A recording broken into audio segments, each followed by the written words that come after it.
ठीक है ना। साथ ही में हमने आपको बताया है कि ये जो आपकी पीडीएफ है हम आपको पढ़ा रहे हैं, इसको आप लोग हमारे ऐप देव जीके ट्रिक, क्या देव जीके ट्रिक ऐप है, लिंक डिस्क्रिप्शन बॉक्स में है, या प्ले स्टोर से डायरेक्ट सर्च करके डाउनलोड कर सकते हैं और वहां से ये पीडीएफ आप लोग डाउनलोड कर सकते हैं। मात्र 49 रुपये में कंप्लीट हिंदी साहित्य है और इसी प्रकार से हाईलाइट भी है और आपके लगभग 700 प्लस ऑब्जेक्टिव क्वेश्चन भी हैं, जो कि 49 रुपये में बहुत ही कम दाम में आपको दी जा रही है। लेकिन ये सिर्फ जनवरी के लिए है, जनवरी के बाद ये पीडीएफ आपको 99 रुपये में दी जाएगी। तो अभी ऑफर है, आप लोग इसे परचेज कर सकते हैं। तो चलिए स्टार्ट करते हैं छायावादी युग, जिसे शुक्ल युग के नाम से भी जानते हैं, जिसका समय है 1918 ईस्वी से 1936 ईस्वी। ये समय है छायावादी युग का और इससे संबंधित जो भी रचनाएं होंगे, जो भी पॉइंट होंगे, यहाँ पर पढ़ने वाले हैं। पहला पॉइंट आपसे पूछेगा कि जो शुक्ल युग का नाम है ना, नामकरण है, ये किसके नाम पर है? तो याद रखिएगा कि आचार्य रामचंद्र शुक्ल के नाम पर ही इस युग को शुक्ल युग भी कहा जाता है। नेक्स्ट पॉइंट है कि जो आपका कह सकते हैं छायावादी युग है ना, महावीर सातवेदी ने इसे अन्युक्त पद्धति कहा है। डॉक्टर नागेंद्र ने इसे शैली वैचित्र्य कहा है।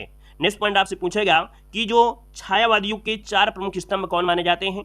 तो आपके जयशंकर प्रसाद, सुमित्रा पंत, सूर्यकांत त्रिपाठी निराला और महादेवी वर्मा, ये छायावादी युग के 4 प्रमुख स्तंभ माने जाते हैं। डायरेक्ट क्वेश्चन पूछेगा छायावादी युग इनमें से कवि कौन है? तो आप कहेंगे जयशंकर प्रसाद, सुमित्रा पंत, सूर्यकांत त्रिपाठी निराला और महादेवी वर्मा। अगला पॉइंट आता है कि जयशंकर प्रसाद ब्रजभाषा में कलाधार उपनाम से कविता करते थे। याद रखिएगा, क्वेश्चन पूछेगा ब्रजभाषा में कलाधार उपनाम से कविता कौन करते थे? तो आपके जयशंकर प्रसाद करते थे।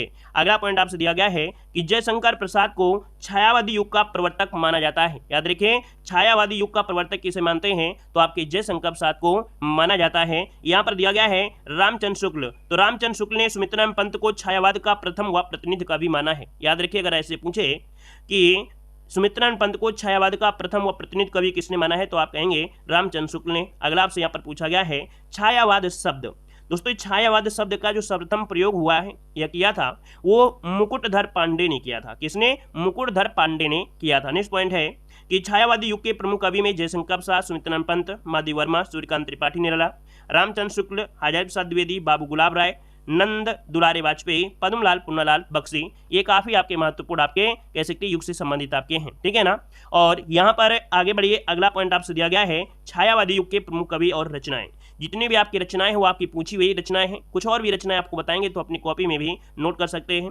दोस्तों, यहाँ पर देखिए, सबसे पहले जयशंकर प्रसाद की अगर बात करें तो इनके एक रचना है उर्वशी। दोस्तों याद रखिए, उर्वशी वैसे रामधारी सिंह दिनकर की है, लेकिन जब ऑप्शन में रामधारी सिंह दिनकर पहले हो ऑप्शन में, तो पहले रामधारी सिंह दिनकर देना है, बाद में जयशंकर प्रसाद को प्रायिकता देना है। याद रखिएगा।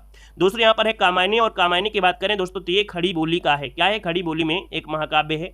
यहाँ पर दोस्तों जैसे आंसू है ना, झरना, लहर, प्रेम पथिक, याद रखिए प्रेम पथिक भी इन्हीं की रचना है। और प्रेम पथिक जो आपका है वो हिंदी की प्रथम अतुकांत रचना कहा जाता है। प्रेम पथिक जो है इसे हिंदी की प्रथम अतुकांत रचना का नाम दिया गया है। वहीं पर दिया गया कानन कुसुम। क्या है? कानन कुसुम। ये कानन कुसुम क्या है? तो याद रखिएगा कि कानन कुसुम खड़ी बोली का प्रथम काव्य संग्रह माना गया है। अगला पॉइंट आपसे पूछा गया है सूर्यकांत त्रिपाठी निराला। सूर्यकांत त्रिपाठी निराला की बात करें दोस्तों तो यहाँ पर देखिए अनामिका। क्या? अनामिका इनकी रचना, जो कि काफी अच्छी रचना है। परिमल हो गया, तुलसीदास, याद रखिए तुलसीदास, और आपके कुकुरमुत्ता। क्या? कुकुरमुत्ता। दोस्तों इसके साथ साथ कुछ और भी रचनाएं हैं, जैसे आपकी होती है जूही की कली। जूही की कली इनकी प्रथम काव्य कृति है, जो कि 1916 में प्रकाशित हुई थी। एक रचना और है गीतिका। क्या है? गीतिका। तो जो गीतिका है, इनकी गीतिका है, ये ललित गीतों का क्या है? संग्रह है। आगे बढ़िए, अगला पॉइंट आपसे पूछा गया है महादेवी वर्मा। महादेवी वर्मा की अगर बात करें तो इनकी रचनाओं में कौन सी? तो यहाँ पर देखिए निहार। निहार से अगर एक क्वेश्चन बनता है कि प्रथम काव्य कृति इनकी कौन सी है, महादेवी वर्मा की प्रथम काव्य कृति कौन है, तो आप कहेंगे निहार है। ठीक है ना। यामा आपकी हो गई यामा, और वहीं पर रश्मि, नीरजा। नीरजा जो आपका है नीरजा। वहीं पर अतीत के चलचित्र, अतीत के चलचित्र ये क्या है इनकी? ये रेखा चित्र इनकी है। दीप शिखा, सांध्य गीत, सप्तपर्णा, ये महादेवी वर्मा की प्रमुख रचनाएं हैं। और जिनको हाईलाइट कर दिया है उनको तो पढ़ना ही पढ़ना है आपको। यहाँ पर देखो सुमित्रा नंदन पंत दिया गया है, तो सुमित्रा नंदन पंत की जो आपकी गुंजन है, क्या है? गुंजन 1932 में प्रकाशित हुई थी ये। यहाँ पर युगवाणी 1939 में। कला और बूढ़ा चांद के लिए इनको यहाँ पर पुरस्कार भी दिया गया था जो कि 1959 में ये आपकी रचना प्रकाशित हुई थी। यहाँ पर लोकायतन 1964 में। यहाँ पर दोस्तों देख सकते हैं चिदम्बरा, है ना, चिदम्बरा के लिए भी इनको पुरस्कार मिला था। साथ में और भी इनकी रचनाएं जैसे वीणा, पल्लव, युगांत, युगांतर, ठीक है, ये इनके काफी रचनाएं हैं। अगला है डॉक्टर रामकुमार वर्मा, और डॉक्टर रामकुमार वर्मा की अगर बात करें दोस्तों तो यहाँ पर देख सकते हैं रेखा चित्र, क्या रेखा चित्र दोस्तों, यहाँ पर रेखा चित्र जो आपकी है वो आपकी इन्हीं की रचना है जो कि 1935 में प्रकाशित हुई थी।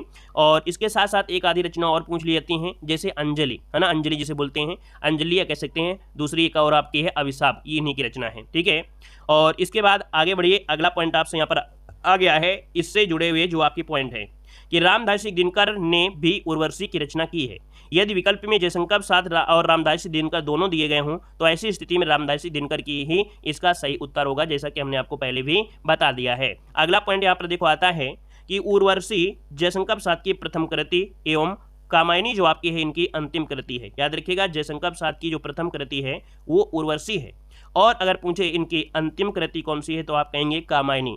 कामायनी की अगर बात करें तो कामायनी है जो वो छायावादी रचना है, और इसमें कुल 15 सर्ग हैं। क्या हैं? इनमें से आपके कुल 15 सर्ग आपके हैं।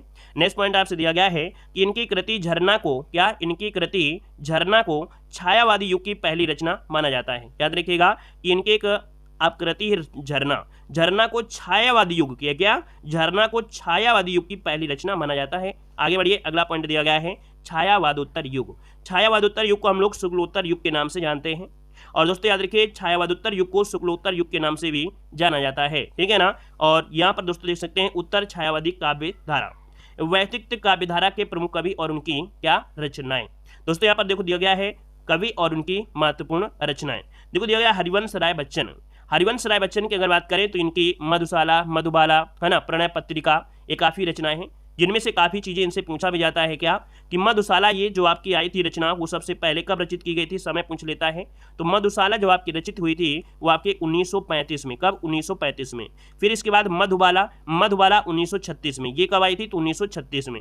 मधुकलश पूछे तो आपके 37 में। कभी कभी एक क्रम पूछ लेता है कि इनकी रचनाओं में सबसे पहले कौन, तो मधुशाला 1935, मधुबाला 1936, मधुकलश 1937 में, ठीक है ना। प्रणय पत्रिका से क्वेश्चन ये बनता है कि इनकी एक पत्रिका थी प्रणय पत्रिका, यहाँ पर क्या कर लीजिए, पूरा नाम कर लीजिए प्रणय पत्रिका। ये जो प्रणय पत्रिका है ये इंग्लैंड प्रवास काल के दौरान लिखा था, जो कि एक गीत संग्रह है, ठीक है। यहाँ पर दोस्तों दो चट्टाने जिसके लिए इनको पुरस्कार भी आपको मिला था, ठीक है। आगे बढ़िए, अगला है यहाँ पर नरेंद्र शर्मा। नरेंद्र शर्मा की अगर बात करें दोस्तों तो इनमें एक रचना पूछी गई है, कौन सी? कदली वन, क्या है? कदली वन, ये क्वेश्चन पूछा गया है, ठीक है, कदली वन। अब ये क्वेश्चन जो पूछे गए हैं तो छोटे से छोटे, बड़े से बड़े एग्जामों तक की हम बात कर रहे हैं। यहाँ पर कदली वन भी पूछा गया है। यहाँ पर दोस्तों जैसे पलाश वन, क्या पलाश वन, ये भी नरेंद्र शर्मा का ही है। यहाँ पर है प्रभात फेरी, क्या प्रभात फेरी। वहीं पर आपका है मिट्टी और फूल, क्या मिट्टी और फूल, ये इन्हीं की क्या है रचना है जो कि 1943 में प्रकाशित हुई थी। यहाँ पर द्रौपदी, द्रौपदी जो इनकी रचना है 1960 में प्रकाशित हुई थी।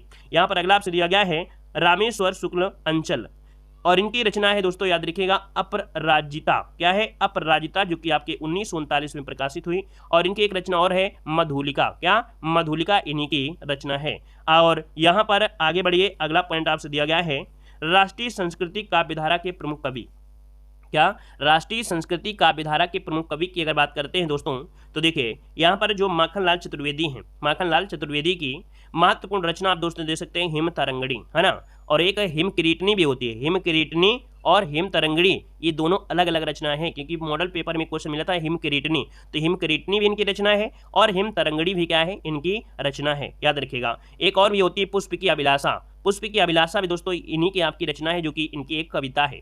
आगे बढ़िए, अगला आपसे दिया गया है बालकृष्ण शर्मा नवीन। बालकृष्ण शर्मा नवीन की अगर बात करें तो दोस्तों इनकी रचना एक है आपकी कुमकुम, है ना, एक लिख देते हैं कुमकुम, कुमकुम है, कुमकुम, ये कुमकुम इनकी रचना है और ये प्रथम काव्य संग्रह इनका 1939 में। इसके बाद आपका दोस्तों उर्मिला, ठीक है, उर्मिला। यहाँ पर रश्मि रेखा, क्या रश्मि रेखा, और हम 20 प्याई जन्म के, क्या हम 20 प्याई जन्म के, हम 20 प्याई जन्म के इन्हीं की रचना है। अगला है सुभद्रा कुमारी चौहान। दोस्तों यहाँ पर देख सकते हैं इनकी एक कविता है जो कि बहुत ही महत्वपूर्ण है, वीरों का कैसा हो बसंत, ये इनकी क्या है, कविता है, ठीक है ना। और चित्रधारा, है ना, त्रिधारा, त्रिधारा और मुकुल इन्हीं की रचना है। रामधारी सिंह दिनकर की अगर बात करें तो उर्वशी, है ना, उर्वशी, हुंकार, कुरुक्षेत्र, यहाँ पर है रसमरथी, क्या रसमरथी, संस्कृत के 4 अध्याय के लिए इनको पुरस्कार भी मिला था। यहाँ पर रसवंती, इतिहास के आंसू और नीम के पत्ते कुछ महत्वपूर्ण आपके हैं। वैसे इनके रचनाओं में और काफ़ी रचनाएं हैं, जैसे हारे के हरिनाम, है ना, नीम के पत्ते, इतिहास के आंसू, धूप और धुआं, इन्हीं की रचना है। रेणुका भी इन्हीं की रचना है। अगला आपसे यहाँ पर देखो दिया गया है, क्या पॉइंट आपका आ रहा है यहाँ पर, कुछ इसी से जुड़े हुए पॉइंट, जो कि राष्ट्रीय संस्कृत काव्यधारा के प्रमुख कवि में कुछ जुड़े हुए पॉइंट में क्या कह रहा है कि रामधारी सिंह दिनकर की रचना कुरुक्षेत्र को आधुनिक युग की गीता कहा जाता है। याद रखिए, रामधारी सिंह दिनकर की रचना कुरुक्षेत्र है और इसको आधुनिक युग की गीता कहा जाता है। डायरेक्ट क्वेश्चन आपसे मिलेंगे, आधुनिक गीता किसे कहते हैं, तो आप कहेंगे कुरुक्षेत्र को कहा जाता है।